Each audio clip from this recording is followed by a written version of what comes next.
क्या खूब लिखा है, जो आप बुरा करोगे वो आपके पास रहेगा, जो आप अच्छा करोगे वो एक ना एक दिन लौट के आपके पास जरूर आएगा। नमस्कार दोस्तों, मैं हूं आपका दोस्त राकेश शर्मा। एक बार फिर से हाजिर हूं एक नई कहानी के साथ। आज की कहानी कुछ इस तरह से है। एक महिला जब भी अपने परिवार वालों के लिए नाश्ता बनाती थी, वो एक चपाती ज्यादा बना दिया करती थी और गेट के ऊपर रख दिया करती थी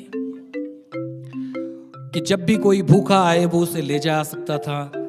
वहां से एक फकीर बाबा आते थे और चपाती ले जाया करते थे और जाते जाते वो कुछ शब्द दोहराया करते थे कि जो आप बुरा करोगे वो आपके पास रहेगा और जो आप अच्छा करोगे वो आपके पास एक ना एक दिन लौट के जरूर वापस आएगा।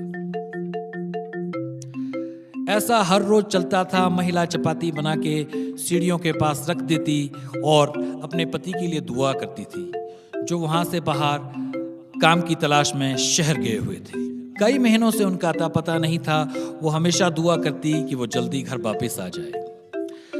हर रोज ऐसा चला करता था। बाबा जी आते, चपाती ले जाया करते और महिला का धन्यवाद करने के बजाय वो लाइन फिर से दोहराते कि जो आप बुरा करोगे वो आपके पास रहेगा, जो आप अच्छा करोगे वो एक ना एक दिन आपके पास लौट के जरूर आएगा।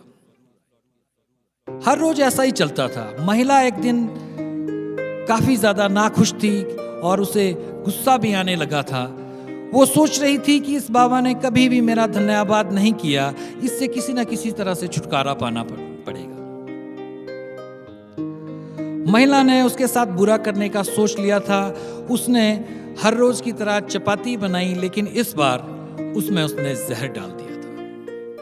जैसे ही बना के वो सीढ़ियों के ऊपर रखने लगी थी, उसके हाथ पैर कांपने लगे और उसके जहन में एक सवाल आया कि ये मैं क्या कर रही हूं।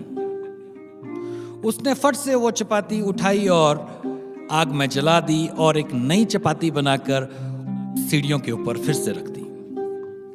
फकीर बाबा आए, चपाती उठाई और फिर से वही लाइन दोहराई कि जो आप बुरा करोगे वो आपके पास रहेगा, जो आप अच्छा करोगे वो एक ना एक दिन लौट के आपके पास जरूर आएगा।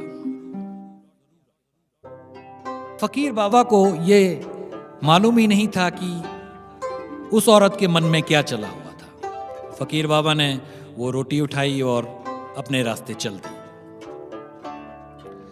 महिला अपने पति के बारे में सोच रही थी। रात का समय हो चला था। ठीक उसी समय किसी ने दरवाजा खटखटाया।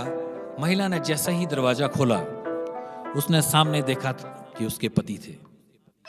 फटे हुए कपड़े थे, काफी ज्यादा कमजोर हो चुके थे। उसने अपनी पत्नी से कहा कि आज कुछ ऐसा हुआ कि मैं रास्ते में बेहोश होके गिर गया था। शायद भूख के कारण मैं मर ही जाता, किंतु वहां से एक बाबा जी गुजर रहे थे। मैंने उनसे कुछ खाने के लिए मांगा तो वो बाबा इतने दिलेर थे, बड़े दिल के थे कि उन्होंने अपनी पूरी चपाती मुझे दे दी और साथ में कहा कि मुझसे ज्यादा इस चपाती की तुम्हें जरूरत है।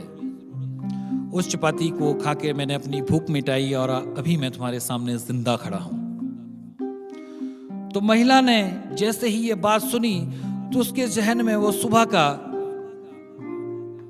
सुबह की बात उसके मन में आई कि अगर उसने वो जहर भरी चपाती अगर उस बाबा को दे दी होती तो आज उसके पति भी जिंदा ना होते। तो दोस्तों, कहानी से हमें ये शिक्षा मिलती है, अगर आपकी कोई प्रशंसा ना भी करे तब भी आप अच्छाई करते रहिए, क्योंकि जब भी हम कुछ अच्छा या बुरा करते हैं वो किसी ना किसी रूप में लौटकर हमारे पास वापस जरूर आते हैं। तो दोस्तों, इसीलिए मैं आपसे कहता हूं कि कर कुछ ऐसा जिंदगी में लोग तुझे सलाम करें, तुम्हारे जाने के बाद भी हो तुम्हारी चर्चा। चलो कुछ ऐसा काम करें। तो दोस्तों, इतनी सी थी ये कहानी। हर रविवार को मेरे YouTube चैनल पे आपको मिलेगी एक नई कहानी। तो मिलते हैं अगले रविवार को एक नई कहानी के साथ। तब तक खुश रहें, अपना ध्यान रखें। Bye bye.